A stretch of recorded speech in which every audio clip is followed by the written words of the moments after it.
Pinagpapaliwanag ng LTO ang mga driver ng dalawang sasakyan na tila nagkakarera sa highway sa Kawayan, Isabela. Tuloy naman ang imbestigasyon sa mga bollard sa NAIA kasunod ng disgrasya noong linggo. May report si Ian Cruz.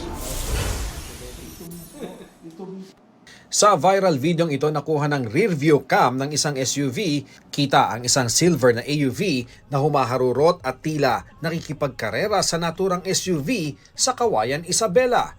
Kita ring nagbuga ng itim na usok ang AUV. Sa hawak ng LTO na dashcam naman ng AUV, kita ang pagharurot ng SUV na kasama niya sa pangangarera. They were driving at a speed that is not normal. They were weaving in and out of traffic. So that can be tantamount to reckless driving.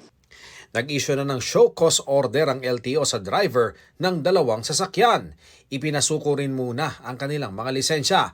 Ayon sa LTO, dati nang pinagpaliwanag ang driver ng AUV dahil din sa reckless driving.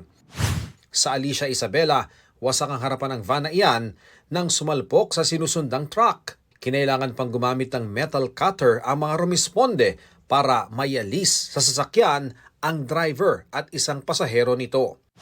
Para naman hindi maulit ang disgrasya sa NAIA nitong linggo, sinabi ng New NAIA Infra Corporation o NNIC na parallel unloading na ang gagawin sa departure areas ng Terminals 1 at 2. Ibig sabihin, pahalang at hindi paharap sa bangketa ang pagparada ng sasakyan.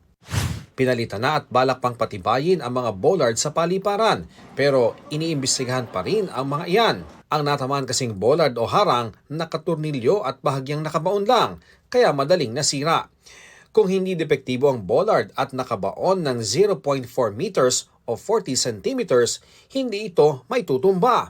Base sa demonstrasyon ng isang kumpanyang may ganyang produkto. Mababaw. Nakita ko kasi nung natanggal Pinapaaral natin sa mga nakakaintinding mga engineer at nakakaintindi ng mga international standards sa airports kung substandard nga ba ang disenyo at pagkakabit nito. Ang mga naunang bollard ikinabit noong 2019 at pinaglaanan pa ng 8 million pesos na budget. Sa isang pahayag sa GMA News Online, sinabi ni Arthur Tugade, ang Transportation Secretary noon, na suportado niya ang pag-iimbestiga sa mga bollard.